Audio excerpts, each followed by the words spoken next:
Bonjour à tous, nous voici à la caserne de la gendarmerie de la Madeleine à Cayenne, c'est le commandement de la gendarmerie en Guyane. Pour ce premier rendez-vous du magazine de la rédaction, Pas gras, gros plan aujourd'hui sur la lutte contre la délinquance. La Guyane connaît un taux de criminalité 2 fois supérieur à la moyenne nationale. Une trentaine d'homicides chaque année, beaucoup de vols avec violence, beaucoup de vols à main armée. C'est une délinquance typiquement sud-américaine. L'or et la cocaïne, voilà pour résumer les 2 fléaux majeurs actuels de la Guyane. L'or, parce qu'il est encore en grande partie exploité de façon illégale et échappe donc à tout contrôle fiscal ou environnemental. La cocaïne, parce que la plupart des faits de violence sont encore liés au trafic de stupéfiants ou à la toxicomanie. Nous en parlerons dans un instant. Mais tout d'abord, la gendarmerie. La gendarmerie en Guyane, c'est 480 gendarmes départementaux, renforcés par 6 escadrons de gendarmes mobiles, soit 450 hommes, près d'1 millier d'hommes dévolus à des missions de police. Nous allons tout de suite rencontrer leur commandant, le comgendre, le colonel Didier Laumont. Colonel Laumont, bonjour. Bonjour. Merci de nous accueillir au commandement de la gendarmerie en Guyane. Alors, vous êtes arrivé récemment ici, après, entre autres, l'Afghanistan.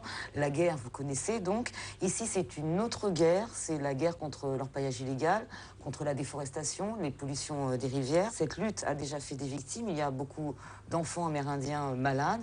Il y a eu 2 gendarmes tués. Récemment, c'est un jeune militaire de 25 ans, Julien Giffard, qui est décédé ici dans une mission de lutte contre l'orpaillage clandestin. Vous allez me dire, colonel, ce n'est pas une guerre, cette lutte-là?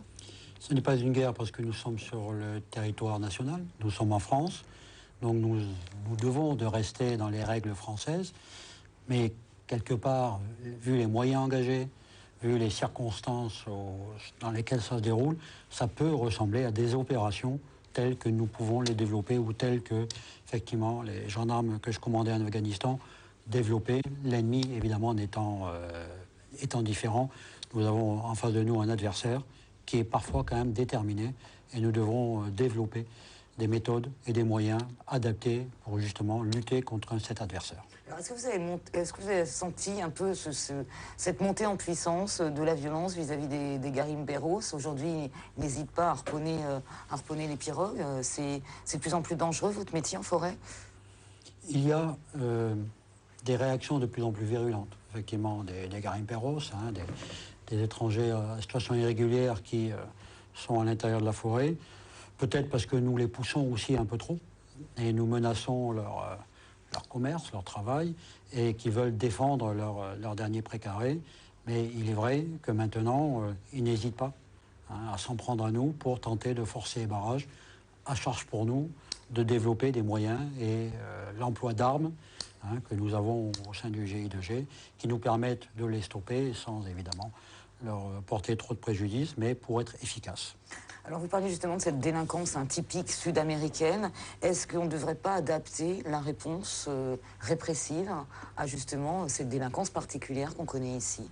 Je le disais tout à l'heure, nous sommes sur le territoire de la République, donc nous avons des lois qui existent, qui s'appliquent, à charge pour nous de faire en sorte que nos méthodes, tout en restant dans le cadre classique, puissent s'adapter à eux. La seule différence que nous ne maîtrisons pas, c'est les relations internationales et la possibilité qu'ensuite les États ont entre eux de mettre en place des procédures et des moyens pour permettre de ramener et de raccompagner ces étrangers en situation irrégulière dans leur pays, notamment, je pense, au Guyana, qui sont parmi les plus violents et qui nous créent des difficultés, ne serait-ce que par une sorte d'un sentiment d'impunité. D'accord. Depuis 4 ans existe ici en Guyane donc le GI2G, le groupement d'intervention de la gendarmerie en Guyane. C'est un peu le GIGN local, 50 hommes, une unité d'élite. On va le découvrir dans un instant dans ce magazine. C'est le premier reportage. En quoi c'est important d'avoir cette cellule ici pour lutter contre cette délinquance particulière? Pour 2 raisons. La première, nous avons affaire à une délinquance très particulière, donc il faut un outil performant. La deuxième raison, c'est que nous sommes loin de la métropole. Le GIGN ne peut pas venir régulièrement nous renforcer. Donc, il faut, sur place, se créer un outil, des moyens, avec des personnels particulièrement affûtés, chevronnés, pour compenser cette absence. Ils ne font pas tout ce que fait le GIGN, il va de soi, mais en grande partie. Et donc, tout leur honneur, c'est d'arriver à nous permettre efficacement de lutter contre cette délinquance avec les moyens dont nous disposons sur place. Merci colonel, on va donc découvrir cette fameuse unité, le GI2G. Le reportage est signé Sidibé Palude, Stéphane Petitfrère et Céline Ferrari. On s'engage au GI2G tout d'abord pour servir. On a le goût de l'action, on a le goût de l'aventure. On est prêt à un certain nombre de sacrifices. L'autre bras. Non. Oui, l'autre. Les individus auxquels nous devons faire face, en fait, sont systématiquement armés. 4 heures du matin, gendarmerie de Cayenne. Ces hommes sont membres du groupe d'intervention de la gendarmerie de Guyane. Vous ne verrez jamais leur visage. Un décret ministériel de 1992 protège l'anonymat des unités d'élite. Ils se préparent à interpeller un dealer sous le coup d'un mandat d'arrêt dans le cadre d'une vaste affaire de trafic de stupéfiants. L'individu est potentiellement dangereux et systématiquement armé. C'est pour ces raisons que les enquêteurs font appel à cette unité spécialisée. Chacun connaît sa place et s'équipe en conséquence. Direction Kourou, à 60 km de Cayenne. 6 heures, début de l'assaut. L'individu recherché s'est dissimulé dans une trappe spécialement aménagée. L'arrestation est musclée.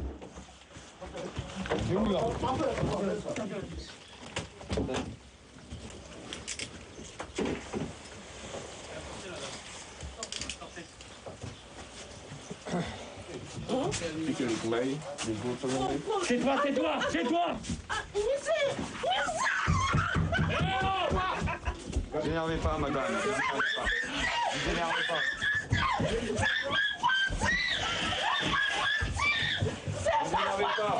Vous énervez pas, madame. Vous énervez pas. On a eu notre cible principale qui a été interpellée. Au-delà de ça, on a un complice éventuel, enfin même très probable, qui a été aussi interpellé. Donc là, c'est les 100%, là, même un peu plus. Des interpellations de ce type-là, on en fait plus d'une centaine chaque année. Donc au profit de nos camarades de la gendarmerie départementale. C'est assez particulier dans le contexte guyanais, dans la mesure où ici on a des habitations, un certain nombre de cases, des habitations un petit peu difficiles, avec des effractions qui sont parfois un peu compliquées. On n'est pas sur, on va dire, des normes métropolitaines. Du coup, c'est vrai que ça nous demande beaucoup d'adaptation, beaucoup d'initiatives. Initiative, adaptation pour une unité qui effectue une centaine d'arrestations par an. On va faire venir l'interprète, d'accord, et tu vas aller en prison aujourd'hui. Dans les affaires de stupéfiants, après l'interpellation, la brigade cynophile intervient. Montre-moi. Hormis quelques sachets servant au conditionnement du cannabis, aucune drogue ne sera trouvée. Le suspect a les yeux bandés, une façon pour les gendarmes de le désorienter et ainsi éviter toute rébellion. Le dealer présumé est embarqué à bord d'un véhicule banalisé. Le travail du GI2G s'arrête là où commence celui des enquêteurs. L'individu est placé en garde à vue et incarcéré au centre pénitentiaire de Rémière-Montjoly. Le groupe d'intervention de la gendarmerie de Guyane existe sous cette appellation depuis 4 ans. Une unité hautement spécialisée, créée pour combattre une délinquance qui a explosé. Le taux de criminalité en Guyane est 2 fois supérieur à celui de l'Hexagone. En moyenne, une trentaine d'homicides par an. Un département de 200 000 habitants, la 3e cour d'assises de France. Pour faire face à cette criminalité sud-américaine ultra-violente et épauler les autres unités de la force publique, le GI2G est composé de 50 gendarmes expérimentés, tous issus d'une unité d'intervention dans l'Hexagone. Après une sélection drastique, 6 semaines de formation au GIGN, puis un stage au centre d'entraînement en forêt équatoriale avec les légionnaires, ces gendarmes d'élite vont durant 4 ans remplir des missions d'un haut niveau d'intensité sur tout le département. Prise d'otages, protection et observation, retranchement de forcenés, interpellation et escorte sensible. Ils sont aussi sollicités lors des opérations anti-drogue et très actifs dans la lutte contre l'orpaillage clandestin. Des missions hors du commun et des moyens qui le sont tout autant. Le GI2G est la seule unité outre-mer habilitée à faire du tir embarqué en hélicoptère. Et pour mener à bien leur mission, ils disposent d'un arsenal impressionnant. Le HK MP5, équipé d'un M-Point, donc différents organes d'aide à la visée, et une aide à la visée avec un laser, un pointeur laser et une lampe torche. C'est l'arme de prédilection pour les hommes du GI2G. C'est une des armes de prédilection. Celle-ci et le HK MP5 aussi, doté d'aide à la visée, qui nous permettent d'une grande précision avec une grande rapidité, quoi. Ensuite, en arme non létale, que nous possédons également, qui sert énormément sur les missions d'interception en milieu nautique, le 40 mm. Ceci est une arme capable de lancer des projectiles de 40 mm, non létale à partir de 7 mètres. Donc interdit d'utilisation en dessous de cette distance. Dans les villages, si on est parti par des Brésiliens violents mais non armés, qui peut, par exemple, s'ils sont armés de coupe-coupe, au lieu de tirer dessus avec une arme létale, on les fait reculer avec ça sans aucun souci. C'est un peu le même style que le flashball. Autre arme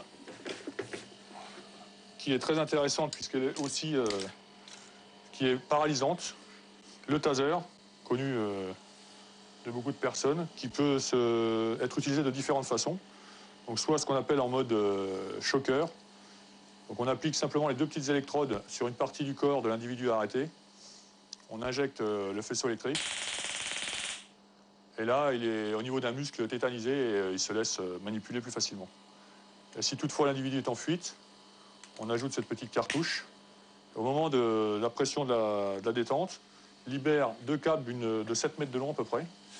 Deux petits dards viennent se planter dans les habits de l'individu et lui lance une décharge électrique qui le paralyse complètement, quoi. Et pendant 5 secondes, on a sans problème la façon pour le neutraliser. Le fusil à pompe Benelli, donc un fusil à pompe semi-automatique, pareil, agrémenté d'une aide à la visée, toujours pour les mêmes raisons. Très pratique au milieu nautique, pour l'interception de pirogues, donc une capacité de 6 coups, sans avoir à actionner une pompe ou quoi que ce soit, parce qu'il est semi-automatique. On peut enchaîner sans aucun souci, quoi. Toutes ces armes sont adaptées à la réalité guyanaise. Oui, parce que la plupart des armes ont été choisies par nous en fonction de critères qu'on avait demandés. Sur un panel des catalogues qu'on nous avait proposés, on a testé et choisi ces armes. Donc elles sont vraiment adaptées à nos missions. Des armes adaptées aux missions, notamment celles liées à la lutte contre l'orpaillage illégal. Il serait entre 5 et 8 000 chercheurs d'or en Guyane, dans leur majorité brésiliens et clandestins, les garimpeiros. Et pour extraire le métal jaune si précieux, la forêt est détruite et les rivières polluées au mercure. Des sites clandestins ravitaillés très souvent par pirogue. Pour neutraliser ces embarcations et réduire ces trafics, le GI2G a mis au point sa propre technique d'interception. C'est la seule unité au monde à utiliser les jet skis pour les interventions nautiques. Démonstration.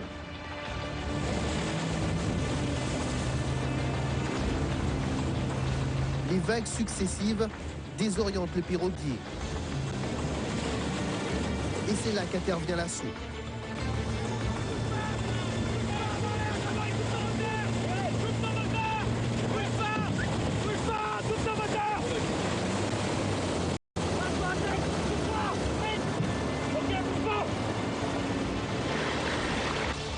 Créée en 2008, cette technique n'a cessé d'évoluer. Ces gendarmes suivent une formation spécifique leur permettant d'acquérir un savoir-faire unique qui intéresse maintenant d'autres unités d'intervention à travers le monde. Avec un cours de l'or qui ne cesse de grimper, les piroguiers de ces embarcations illégales sont prêts à prendre tous les risques. À de nombreuses reprises, les gendarmes du GI2G ont dû faire usage de leurs armes pour stopper ces trafiquants très déterminés. Ces militaires doivent continuellement s'adapter. Les Garimperos, spécialistes du milieu équatorial, font évoluer leur mode opératoire afin d'échapper à la pression constante des autorités. Il est 23 h. Le GI2G a été informé qu'une pirogue de près de 10 mètres, transportant plusieurs tonnes de marchandises, accosterait au débarcadère de la Gabaré, à Saint-Georges-de-l'Oyapock, ville frontalière avec le Brésil. Vu la configuration des lieux, impossible pour eux d'utiliser les jets. Ils vont donc monter une planque en pleine forêt. Après 3 heures d'attente, les Garimperos sont au rendez-vous. L'assaut est donné.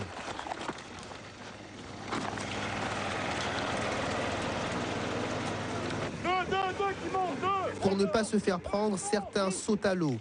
4 d'entre eux sont interpellés. Touchez-le au sol, les gars. Aïe. Oui, Mets-toi par terre, mets-toi par terre, mets-toi par terre, mets-toi par terre. Aïe, d'accord. D'accord. D'accord. Eh, pas vu. Pas blessé, moi. On va pas te blesser. Non, on va pas te blesser. Pas de problème. S'il te plaît, il n'y a pas de... Retourne-toi. Comment j'ai fait? Donne-moi ton bras. Retourne-toi. Mets-toi au sol. On va pas te faire mal. Donne-moi ton bras. Voilà. L'autre bras. Non, Oui, l'autre bras. Voilà. s'il te plaît. Pas blessez-moi. On va pas te blesser. S'il te plaît. Et c'est que respect, s'il te plaît. Je m'appelle... C'est comment ton prénom? Hein? Comment c'est ton prénom? Je m'appelle... Comment tu t'appelles? Je m'appelle Damascène. L'information était bonne. Dans la pirogue, près de 4 tonnes de marchandises que ces passeurs commençaient à charger dans un camion volé. De la nourriture et du matériel pour extraire l'or.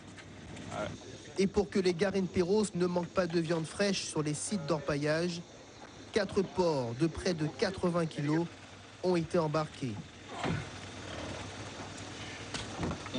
Ces clandestins sont placés en garde à vue en attendant leur mise en examen. Quant à la pirogue, elle est détruite et brûlée sur place. Fin de soirée pour les hommes du GI2G. Le lendemain matin, ils sont mobilisés pour une mission d'extraction, c'est-à-dire qu'ils doivent escorter un détenu du centre pénitentiaire de Remire-Montjoly au tribunal de Cayenne. Cet homme est convoqué devant le juge d'instruction. Ayant reçu des menaces de mort, jugées sérieuses, le GI2G a été requis pour sécuriser le transfèrement.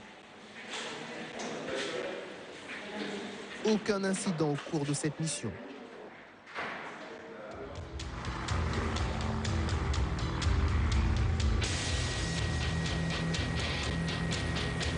Être opérationnel 24 heures sur 24 et pour maintenir ce haut niveau de compétence, comme dans toutes les unités d'élite, l'entraînement est intense et quotidien. Les gestes sont répétés pour que le moment venu, il n'y ait aucune hésitation, aucune fausse note dans une partition où la moindre erreur peut être fatale. Entraînement physique et sport de combat plusieurs fois par semaine et pas question de se ménager.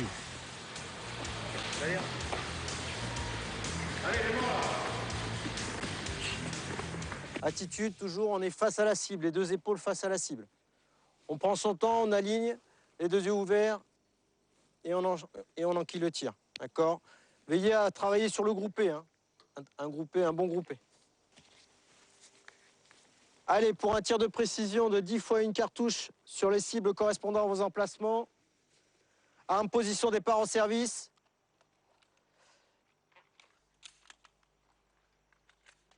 Vous commencez le feu. L'entraînement au tir est intensif. Selon les statistiques, la Guyane représente environ 25% des usages des armes de la gendarmerie nationale. Et le GI2G est en première ligne. À base de 2 séances par semaine, ils doivent maîtriser un outil qu'ils sont amenés à utiliser très fréquemment. Esprit de groupe, un sentiment d'appartenance qui se retrouve dans leur méthode d'intervention. Lors des assauts, Ils se tiennent toujours par l'épaule. La cohésion au service de l'efficacité. Là, on travaille toujours de cette manière-là, c'est-à-dire on constitue une cellule bouclier à 3 personnels. Donc on a le porteur du bouclier qui, lui, ne fait que porter le bouclier. Le but du jeu, c'est d'assurer une protection balistique au reste de son équipe.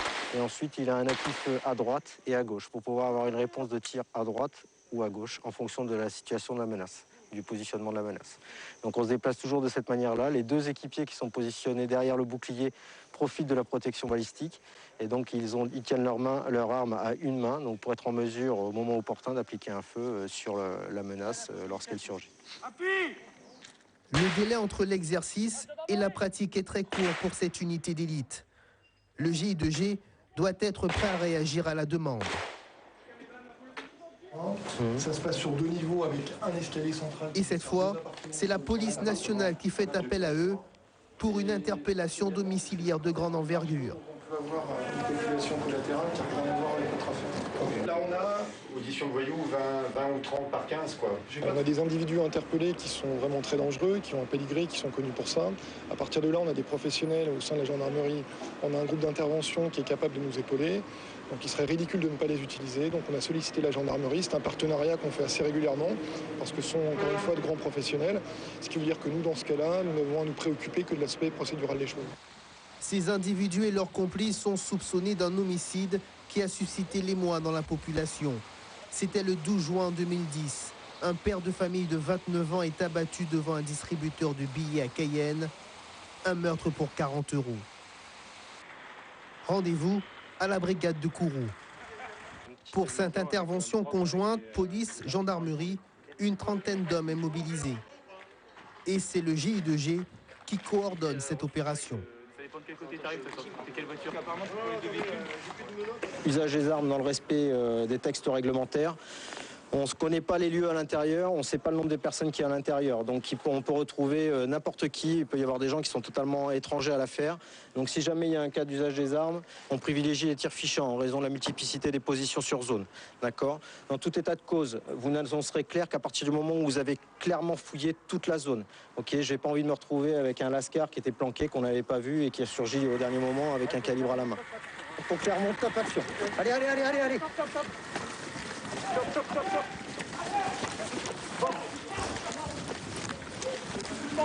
Allez, tu es file en mobile. Les 3 mobiles. Il y en a 2 sur là. Allez, allez.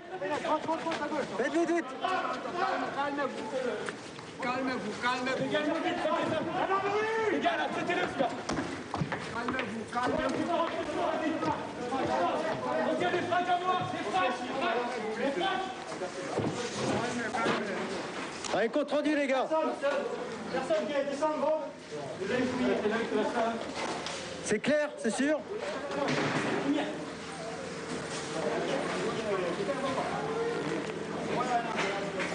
C'est sûr, c'est clair partout?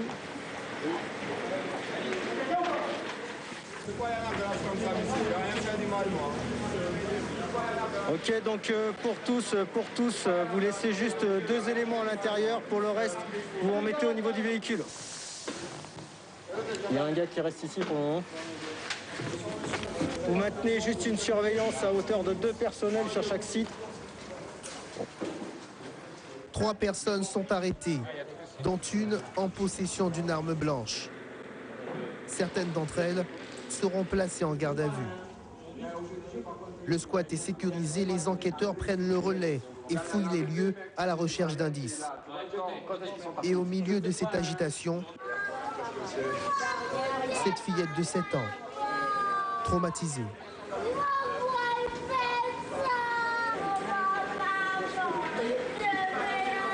C'est aussi cela, les réalités des hommes du GI2G. Lors des interventions, ces gendarmes savent que la mort peut être derrière chaque porte fracturée. Mobilisables 24 heures sur 24, après chaque mission aussi dangereuse soit-elle, ces hommes surentraînés redeviennent tout simplement des pères de famille. Ils ne parlent jamais de leurs opérations et des risques. Être la femme d'un gendarme d'élite, c'est savoir gérer l'absence.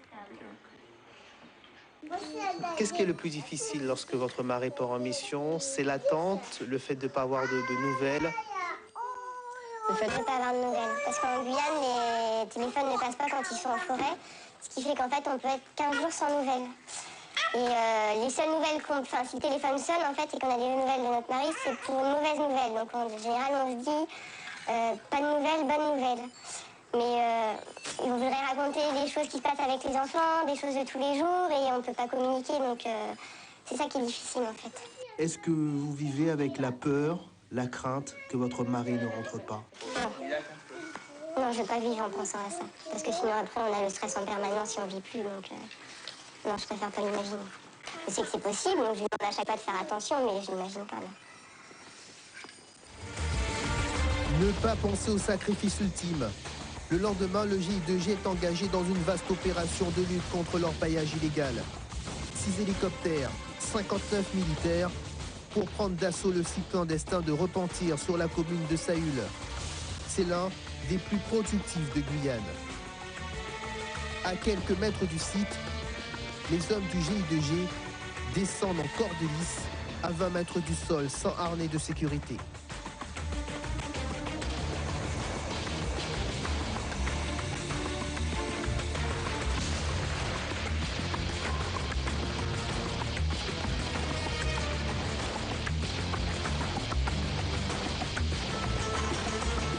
Dans ce type d'opération, ils interviennent en premier pour sécuriser et éliminer toute menace. Après quelques minutes de marche, les gendarmes arrivent dans un véritable village avec ses épiceries, sa boulangerie et ses lieux de prostitution. Le GI2G débute la saisie des vivres et du matériel. De l'or, du mercure et des armes. La mission s'est parfaitement bien déroulée dans le sens où le matériel présent répondait à nos attentes. Énormément de monde, énormément de matériel, donc beaucoup de destruction. Donc pour nous, la mission a été remplie. 200 Garin-Perros qui s'empressent de récupérer ce qu'ils peuvent. Ces forçats de l'or travaillent sans relâche. Sur les sites, tout se paye et à 27 € le kilo de sucre, chaque vivre ramassé vaut son pesant d'or. Et le face-à-face avec les gendarmes est souvent tendu. À un moment donné, sous la pression, on a été contraint de faire l'usage de grenades de désencerclement qui sont qui sont destinées justement à ce genre d'opération, à savoir lorsque les gens viennent trop au contact et qu'on n'arrive plus à les repousser par la voie, on est contraint de jeter quelques grenades pour les faire reculer. Et on a fait également l'usage d'une grenade de 40 mm sur un individu qui était particulièrement virulent à notre égard. Donc on lui a fait les sommations et il a tenu à rester sur zone et s'est montré menaçant, donc nous avons fait l'usage d'une 40 mm. Très souvent, les Garin-Perros n'hésitent pas à tirer sur les gendarmes. Mais une fois interpellés, ils savent qu'ils seront mieux traités par les militaires français que par la police brésilienne. On n'a pas peur. Comme nous ne sommes pas des voleurs, la gendarmerie ne va rien nous faire. Ici, c'est plus facile de trouver de l'or et de se faire de l'argent, même si je sais que c'est illégal. On va tenter de nouveau. L'orpaillage ne va jamais se terminer. Les gendarmes peuvent revenir dans 1 mois, 2 mois, 7 mois. Il y aura toujours des orpailleurs. Attention, attention. Poussez-vous. Viens là-bas, attention. Allez, ça vite pour vous les gars. Les autres militaires ont rejoint le camp et poursuivent la destruction du village. Les hommes du GI2G se rendent sur l'exploitation minière. Ils y découvrent une zone quasi désertique, une complètement ravagée.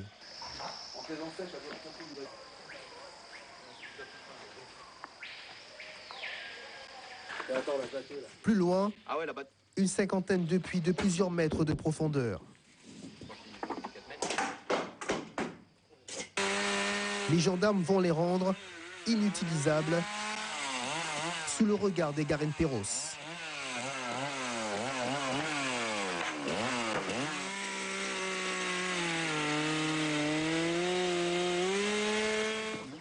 Une opération qui n'a rien d'exceptionnel pour ces spécialistes de l'infiltration en jungle. Ils réalisent en moyenne 200 missions par an en forêt.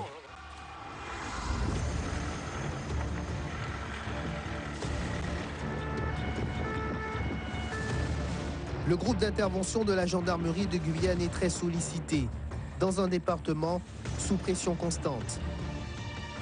Lutte contre l'orpaillage clandestin, interpellation sensible, la criminalité sud-américaine à laquelle ils sont confrontés fait de cette unité la plus exposée aux tirs sur tout le territoire national. Ces hommes d'élite payent un lourd tribut à ce fort engagement. Chaque année, bon nombre d'entre eux sont blessés en intervention, sans compter qu'en moyenne, 40% des effectifs sont atteints du paludisme. Mais en quittant la Guyane au bout de 4 ans, tous sont conscients d'avoir vécu une expérience unique au monde.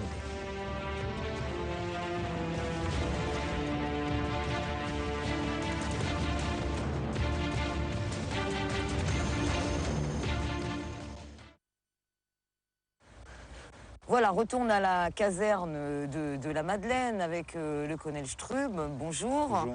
Alors, on vient de voir l'unité du GI2G, 50 hommes, une unité d'élite consacrée aux grandes missions de délinquance en Guyane. Est-ce que c'est pas trop difficile de s'adapter à la situation avec 2 journalistes sur le dos, comme ça, sur le terrain? Il est vrai que c'est une unité qui est quand même plutôt habituée à travailler dans l'ombre. Donc elle a dû s'adapter à la présence des journalistes. Je pense qu'ils ont su le faire, ça s'est très bien passé. Et j'espère aussi que les journalistes ont pu s'adapter au travail avec nos gendarmes. Alors on a vu le GI2G en action, c'est quand même assez difficile. La Guyane, c'est particulier, c'est la forêt, c'est l'Amazonie. C'est aussi beaucoup de squats, des bidonvilles, des planques un peu partout. Comment sont formés ces jeunes-là pour être rompus à la Guyane et à cette délinquance particulière? C'est tout un circuit professionnel qui débute dès la métropole, puisqu'en fait, la première chose, c'est être volontaire pour servir dans cette unité. Ce sont des gendarmes qui débutent comme tout gendarme mobile à l'issue d'un stage de formation en école de sous-officiers. Et ensuite, à un moment donné, ils s'orientent sur l'intervention. Donc là, ils vont suivre une formation en unité, en escadron de gendarmerie mobile, bien souvent, qui les conduira à servir au sein d'un peloton d'intervention. C'est fondé sur des qualités humaines, mais également des qualités physiques et des qualités techniques. Et c'est en fait la réunion de ces 3 groupes de qualités qui permet d'identifier ceux qui auront les aptitudes pour faire servir une bonne partie de leur carrière dans les unités d'intervention. Et étant volontaire pour tous ceux qui nous arrivent en Guyane, et c'est une très bonne chose d'avoir des gens qui ont envie de servir la Guyane, quand ils nous arrivent, on complète leur formation avec les spécificités guyanaises qui relèvent... Excusez-moi, on a vu dans le magazine donc le fameux Feu, le camp d'entraînement en forêt équatoriale où passent ces hommes du GI2G. Est-ce qu'il y a des formations particulières, par exemple, aux langues, aux coutumes guyanaises, des choses comme ça? Alors c'est compliqué puisque nos gendarmes servent 4 ans, c'est à la fois long et court pour réellement devenir des grands spécialistes. Et je crois que les spécialistes de la Guyane sont des Guyanais qui vivent depuis des années. Pour autant, on fait au maximum de formation pour les spécialiser dans des domaines particuliers, surtout techniques. L'emploi du maintien de moyens de localisation, une connaissance de la forêt, des échanges avec des gens du PAG, par exemple, qui leur permettent de découvrir des cultures locales qu'il faut intégrer dans l'exécution des missions, mais également les imprègne de la violence un peu qui caractérise certains de nos clients de la gendarmerie. Ça fait partie d'une formation, puisqu'en fait, il faut qu'ils s'adaptent, qui s'approprient les conditions de travail en Guyane, sans oublier bien évidemment le milieu qui est très spécifique, la connaissance de la forêt, la connaissance du fleuve. Vous avez vu que nos gendarmes travaillent beaucoup de nuit sur les fleuves guyanais. On sait qu'ils sont dangereux et à nous aussi de leur montrer les limites à ne pas dépasser pour ne pas courir de risques inutiles. Alors, il y a à peu près 1000 hommes, la gendarmerie, donc ces 50-là ne font partie que d'une grande équipe. Comment on arrive à intégrer un peu tout le monde pour que ça se passe bien dans toutes les missions? Disons, c'est un peu la spécificité de la gendarmerie, d'avoir un peu spécialisé ses personnels dans différents domaines. Il est certain que le groupe d'intervention en tant que tel ne représente rien si derrière, on n'avait pas des unités territoriales, des unités de recherche qui travaillent pour identifier, d'une part, constater des infractions, les faire cesser, identifier les auteurs. Et à un moment donné, le groupe d'intervention n'est qu'un outil spécialisé, un maillon de la chaîne qui va être sollicité lorsque les circonstances l'imposent. Vous l'avez vu, ça peut relever des caractéristiques ou de la gravité des crimes commis. Ça peut être des interventions sur des homicides, sur des braqueurs, sur des auteurs de cambriolage ou des cas de prise d'otage. Mais ça peut être aussi simplement relever de la personnalité de la personne interpellée et même pour un délit mineur mais nécessitant une intervention, si on sait la personne dangereuse pour elle-même ou pour autrui, on pourra solliciter le groupe d'intervention qui, lui, va tout faire pour minimiser les effets collatéraux de l'intervention. Colonel Strub, je vous remercie. C'est moi qui vous remercie.